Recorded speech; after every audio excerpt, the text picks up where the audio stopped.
Salut tout le monde, on se retrouve aujourd'hui dans une nouvelle vidéo où je vais vous montrer comment j'ai réalisé ce top bag. Tout ce qui est mesure, indication sera en description, mais je vous le dirai aussi tout le long de la vidéo. Moi j'ai fait une petite broderie dessus, mais c'est totalement optionnel. Si vous voulez, je vous ferai aussi une vidéo là-dessus plus tard.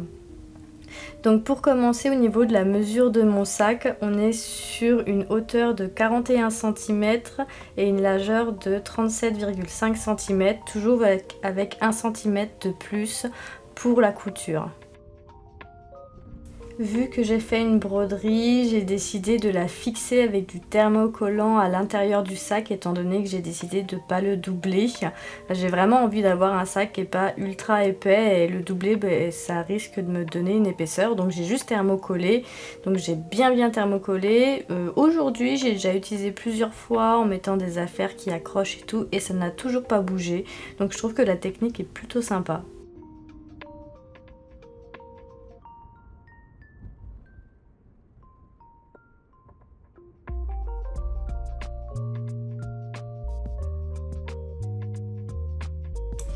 Ensuite, j'ai surjeté tout le tour de mon sac. Alors c'est vraiment aussi une option. Si vous n'avez pas surjeteuse, vous pouvez très bien faire aussi un point zigzag ou rien faire du tout. C'est vous qui choisissez.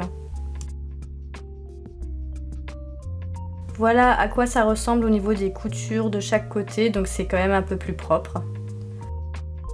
Ensuite, j'ai décidé de faire mes bandoulières. Donc vu que j'étais sur du reste de tissu, j'ai dû prendre deux morceaux de tissu et les joindre ensemble. Donc là, je fais une couture pour me faire un grand morceau de tissu et ensuite je vais couper donc mes bandoulières dedans.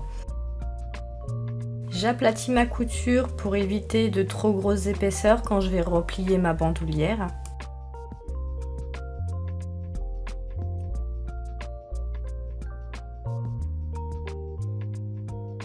Pour les mesures de mes bandoulières, on est sur une bandoulière finie à 2,5 cm de largeur.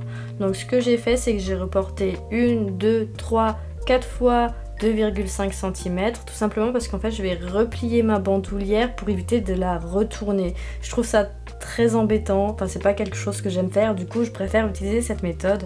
Regardez bien en vidéo, c'est quand même un peu mieux expliqué en image toujours.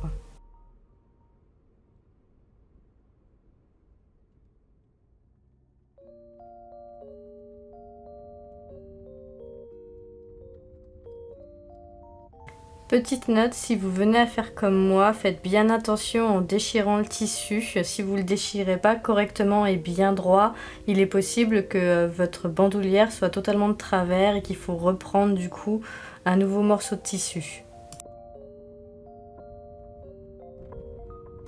Ensuite, j'ai repassé mes deux bandoulières. Donc là, vous allez voir comment je fais. Au final, le résultat, ça fait un peu comme un biais.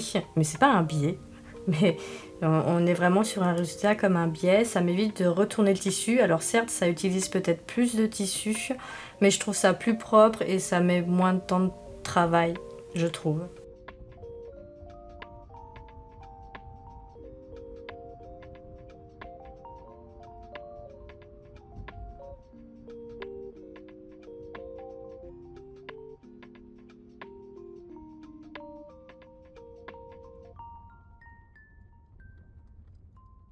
Pour la longueur de mes bandoulières, j'ai choisi 70 cm plus 2,5 de large pour les coutures. Ensuite, je suis passée donc à la couture finale de mes deux bandoulières. J'ai utilisé un pied pression qui fait vraiment au bord de la couture. Je trouve ça vraiment génial, ça fait quelque chose de tellement propre. Maintenant, j'assemble mon sac et ensuite je pose mes bandoulières.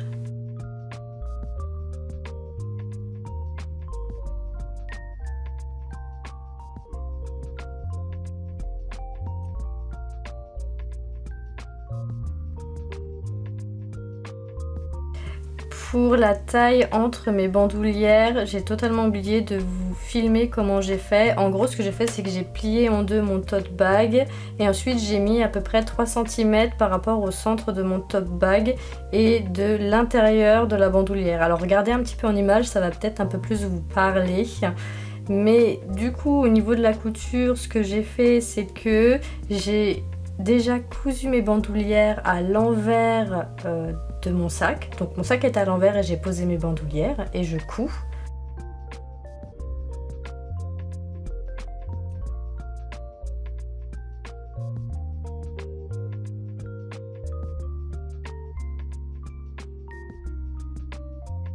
Et maintenant je vais faire donc mon ourlet au-dessus où il y a mes bandoulières. Là mon sac il est encore sur l'envers, il n'est pas à l'endroit, je ne l'ai pas retourné.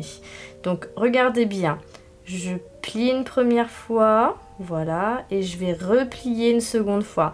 En fait ça va vraiment me donner une sécurité. J'ai décidé de coudre une première fois les bandoulières, tout simplement parce qu'un jour moi il m'est arrivé que j'ai une de mes bandoulières qui a lâché.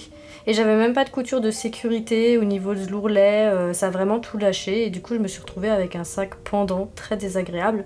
Que là, même si l'ourlet vient à lâcher, et ben la couture à l'intérieur, elle est encore là et elle tiendra le coup le temps de rentrer chez vous.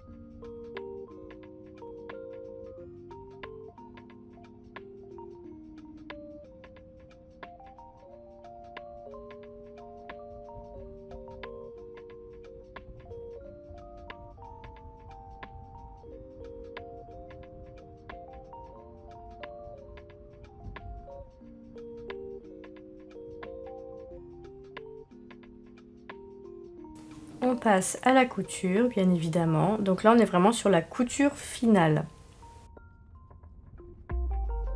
Vu que ça fait quand même une épaisseur assez importante, je vous conseille d'agrandir le point de votre machine au maximum pour éviter de casser l'aiguille.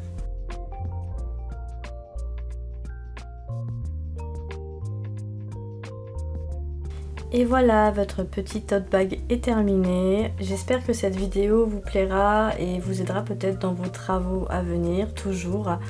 Moi je suis contente de pouvoir faire ce type de sac parce que j'ai plein de restes de tissu ou de tissu, clairement aujourd'hui je sais pas quoi en faire. Du coup je pense que je vais en faire des tote bags, je vais en avoir plein et je pense que je vais en offrir du coup parce que je vais vraiment en avoir beaucoup trop. La broderie sur le côté, franchement ça donne le petit plus que j'adore. Je pense que je vais faire ça tout le temps à chaque fois. Si la vidéo t'a plu, n'hésite pas à y mettre un commentaire et un petit like et peut-être même à t'abonner car vous êtes beaucoup à ne pas être abonné et à visionner mes vidéos. Et on se dit à la prochaine. Bye bye!